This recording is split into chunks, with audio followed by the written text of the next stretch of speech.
Hello, and welcome to episode 541 of Prog Review. Today I'm talking about Steven Wilson's To the Bone. You just have to imagine it. Sold it on eBay. Profit. You know, these things happen because I'm one of those terrible people that does that. You know, I'm terrible. I'm evil. Thumbs down, thumbs down, thumbs down, thumbs down. But we need to talk about this album. It's the 5th studio album by Steven Wilson. He of Porcupine Tree, among other things. It's released on the 18th of August 2017, so we know where we are. Rocks up at 59 minutes 46 seconds. I think you'll agree it's probably the greatest work he's ever put out. I mean, it is 59 minutes 46 seconds of pure progressive pop. Again, it opens with To the Bone, which is about, truth, perspectives. What is the truth in this day of fake news? These days of stories being put out on Facebook that aren't true, and on social media and in the media themselves. Trump himself, he's going on about the fake news. It's about, what is the truth? This is my truth. Tell me yours. As we all know, the truth is a kind of an aggregate of more than one opinion. It's not really something that you can quantify.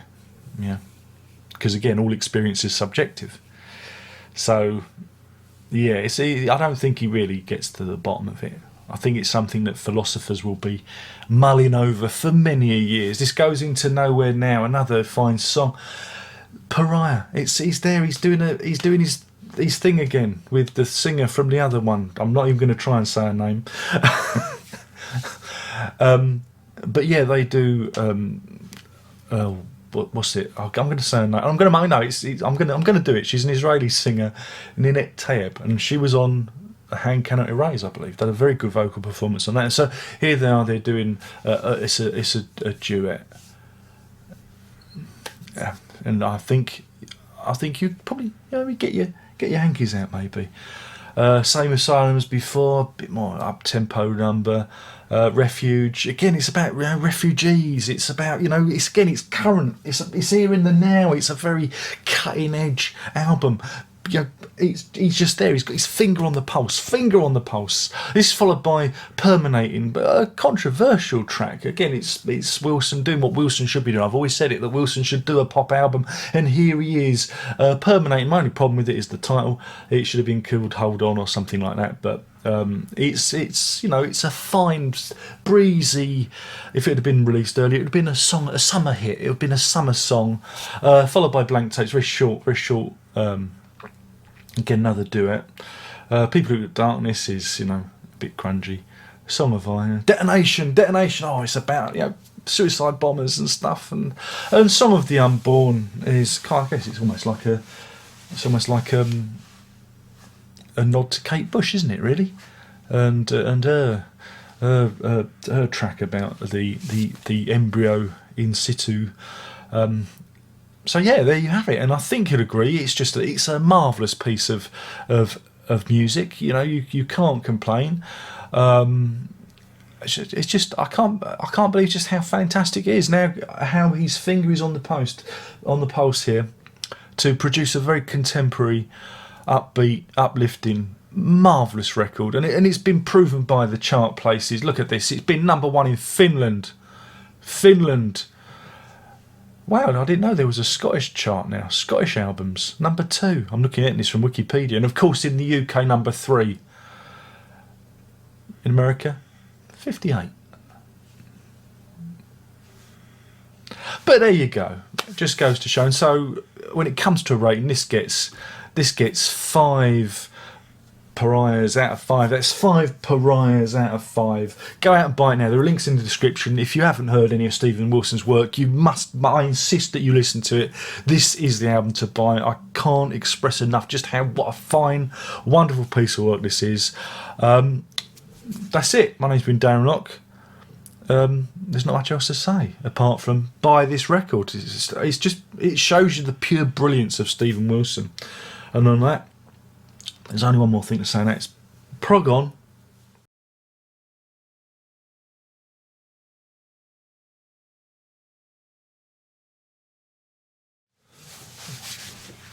think they've all gone now. Shh. Now this is the real review. That one is just, that was a smoke screen.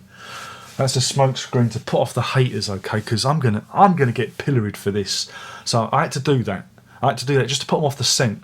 They'll click away. They're stupid. After the thing, they'll just click away. They'll hear the 5 out of 5. And then we're here. We're doing the real review now. So anyway, like I said, this is his 5th studio album.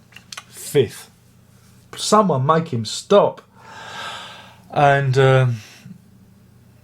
yeah, it's unfortunate because it's called To the Bone, and there's a really good film called To the Bone on Netflix starring Lily Collins, Phil Collins' daughter. It's about anorexia. You'd be much better going to watch that instead of listening to this.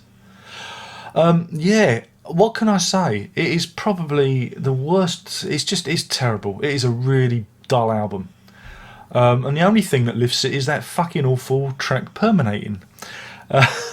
I do try. And I've been, because I know he's got an ear for tunes and stuff, but the problem with this record is, and I watched the documentary because I got the deluxe edition and I listened to the Blu-ray surround sound mix. It's all right. But I watched the documentary and he's sitting in the studio going on about how he wants to, do something different and he wants to be, forward-thinking, cutting edge, and then he produces this, and it is just the same old phrasing, the same old weak vocals. I don't know why. Again, 59 fucking miserable minutes. It is hard. It is really hard to sit through this, and I will never understand why people buy into this fluff. This fluff. I mean, with Hand Cannot Erase, right? I mean, I wasn't a great fan of it, and again, some of it did feel over familiar, but there was an emotional core to it. What was that track called? What was it? Routine. I mean, the problem with that record is, up to Routine, it's fairly strong, and then it kind of just disappears up its own fundament after that. But, there you have the template. And with this album, he's kind of gone more, it's more straight ahead. It's more straight ahead, and you haven't got some of the more interesting structural, the beats and uses of mellotron. You haven't got this. You've got harmonica and stuff like that.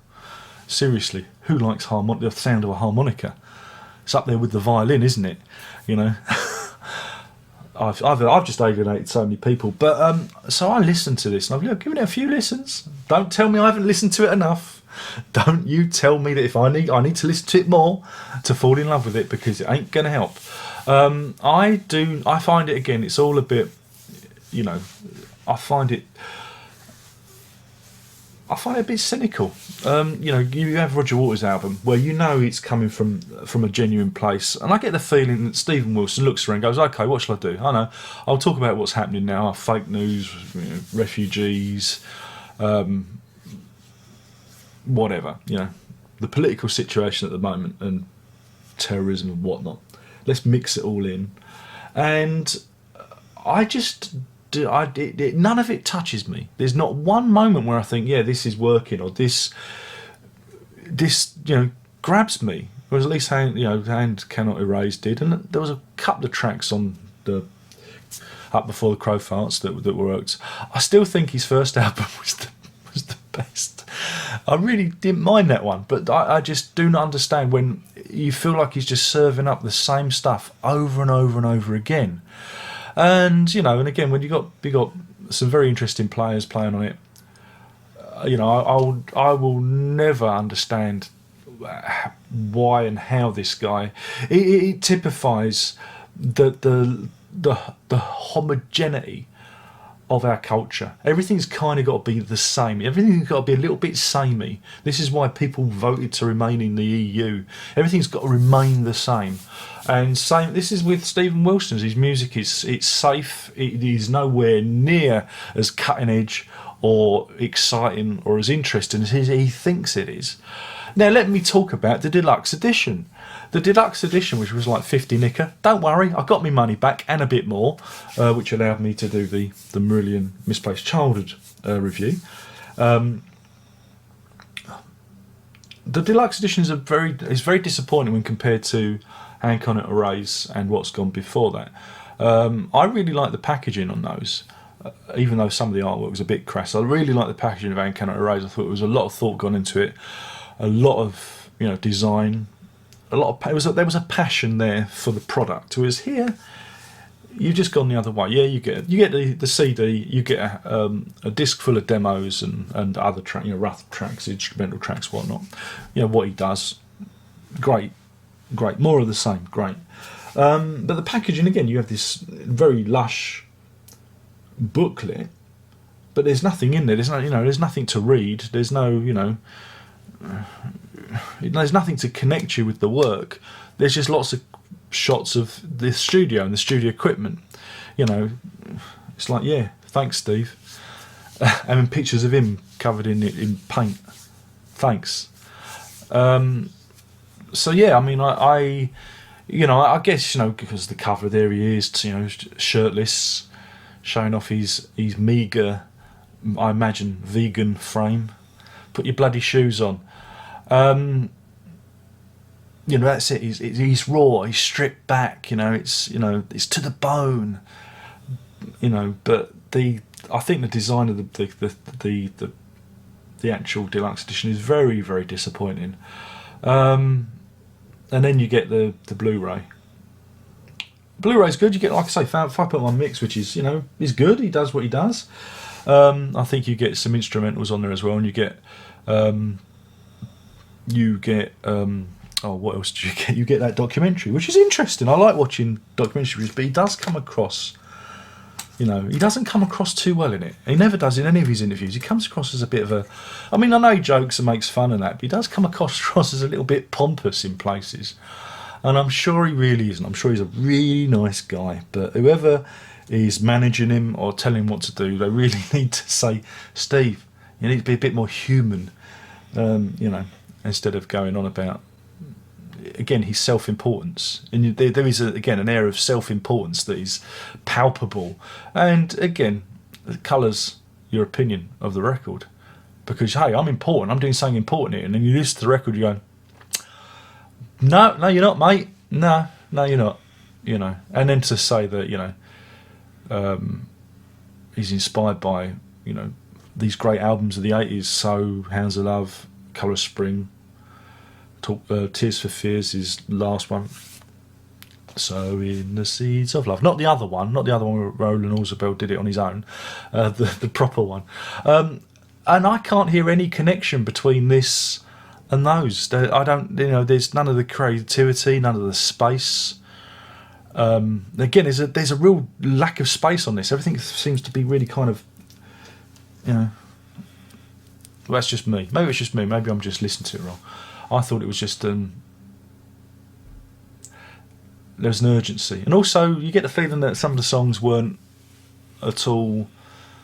They were kind of jam songs. That there was no real structure there, and because there's a lot of fade outs, and instead of songs, I don't mind songs fading out. Genesis did it. People, Gabriel fade songs out, but you get the feeling that sometimes some of these songs are a little bit half baked. They're not as planned or as written as they should be. Am I saying that properly? And I hear nothing. I mean, permeating. It's ABBA and ELO. I mean, I like ABBA, but ELO. Oh, fuck me. And that's just about it. And it's not a bad pop song. I mean, it's probably the strongest thing on the record, actually. But permeating. He has to call it that. Why couldn't he call it Hold On? Why? That is the main bloody cry of the song. But no, I'm going to be difficult because I'm smarter than you, and this is important, and this means something, and this, and that's what it turns me off. It leaves me cold. It really does. I mean, in terms of record, I really wouldn't bother with it. It's a real step back. It shows you that he is stuck, that he relies on the same phrasing in terms of songwriting. There's not a lot of difference here. And again, when his first album, I'm not going to say it because you always say I pronounce it wrong. Insurgentes. His first album is still, I think, the best bet for me. I think it's because, again, it kind of appeared under the radar, and and I think now he's kind of having to live up to the hype, and that's that's a shame. I wish it had worked out better. But yeah, it's a shame. It's a shame. But anyway, don't bother. Don't waste your time. It gets 1 pariah out of 5. 1 pariah out of 5, and especially the deluxe edition, which I think is a real turn off. I don't think there was a CD and Blu-ray or CD and DVD edition this time, which is a great shame. I think he missed a trick there. It was like, if you want the 5.1, it's either going the Blu-ray route or the deluxe edition. But yeah, I don't know. So it's a shame. It's a shame. But yeah, and now we can stop talking about him. And as I've said, it'll go in at number 3 in the UK chart, but it'll drop out the chart. Give it a couple of weeks, and it'll be gone. Because that's what they do. Same with Marillion, same with Mike Oldfield. They hit the top, near the top 5 or whatever, and then they fall. Because that is symptomatic and shows just what a state our music industry is in. It's not like the old days when albums used to hang around. In fact, albums do hang around in the chart, but they're not by the likes of Wilson, Marillion, and Oldfield. And so when they say, "Oh, we made such and such," yeah, that's just a sound surge. It's not. It doesn't mean anything. It's not consistent, and that's what's important about music that has longevity. It's consistency, and at least this is consistent. It's another Stephen Wilson album. If you like it, if you like what he's done before, you're gonna eat this up. You're gonna eat this up, and ask for seconds. So there you go. So anyway, that's it. My name's been Darren Locke. I've been talking about Stevie Weasel's "I've Got a Boner." You're never going to get a boner listening to this.